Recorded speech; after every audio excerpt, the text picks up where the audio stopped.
of our problem. We need a free and fair press badly, desperately.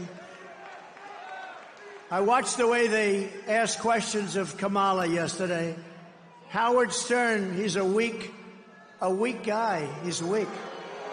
He's going, what about, It was so ridiculous. Even she was embarrassed. It was like softball. But all of them. Howard, I knew him very well. I was on his show many times. I used to think he was good. Then I dropped him. And I dropped him like a dog. And his ratings are very challenged. Very challenged. But I watched the questions. I watched that stupid View where you have these really dumb people. You know, Whoopi Goldberg said, would you participate in a movie? She made some movie on basketball. This was before I ran for politics. She said, oh, you're so great. If you ever ran for president, you'd win. This is Whoopi Goldberg. You don't hear that? She said, I'm making a movie. Would you be in it? I said, in what capacity? Just a walk-on. You're so great.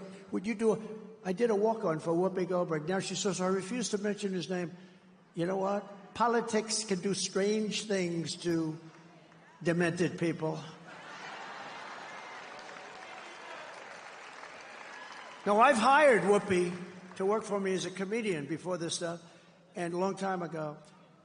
And I went, and, you know, I'm not particularly shy about what I hear. Her mouth was so foul. Every word out of her mouth was like the F word, this. I was with a group of people, like sort of nice people, and we had to leave. She was so filthy dirty, disgusting. Half the place left. I said I'd never hire her again. But she was so dirty. Every word was filthy dirty. And I left. And then I see her sitting about, oh, Whoopi, oh, what a loser she is.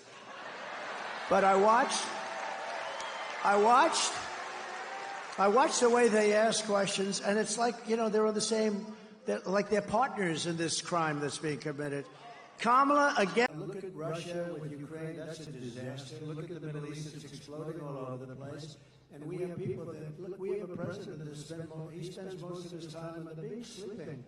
I never saw a guy could sleep in front of a camera.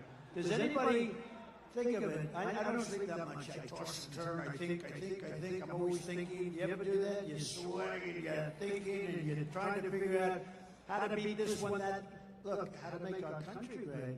But I toss and I turn. This guy just falls asleep on the beach like there's nothing to it. I wish I had that ability. That's one ability he has that I do not have. And I wouldn't mind having it. I could use a little extra sleep. But we are going to do things with our country. We just have to be respected again. You know, Viktor Orban, he's, you know, the fake news, a lot of fake news back there, by the way. But the fake news... The fake news, you know, they call him the strong man. He's the head of Hungary, and we have, and he's, you know, a very strong guy, very tough guy, but I mean, more than anything else, a very smart guy. And they said, why is the world blowing up? You have the Middle East is blowing up, you have Russia, Ukraine, that could lead to catastrophe. You talk about nuclear weapons, that could be a total catastrophe. Why is it? He said, if you put Trump back in the White House, it's all going to end. You're going to have peace. You know, we had 4 years. We didn't have any wars. We didn't have any terrorism. We didn't have anything. And I won't tell you exactly what he said. Maybe I will. He said because they were afraid of Trump. I don't want to be the one saying that, but they were probably afraid of him because they couldn't. They think I was crazy, and that's a good thing to think, right, soldier? That's a good. They said this guy is crazy, but. No, he said that you put Trump back in the White House, you're not going to have all of that stuff that's going to heal. October 7th would have never happened. The attack on Israel would have never happened. Remember, Iran was broke. They weren't giving money to Hezbollah. They weren't giving money to anybody. Any of these, they call them delegates of terror, a lot of different names, but it's always of terror. And there was no money for Hamas. And now you look, we had, you know, because you were such a big part of it, we had no attacks, we had no terrorism, we had no nothing. For 4 years we had, and I wanted to talk about it during the 4 years, but that's never smart, right, Robert? That's never smart to do.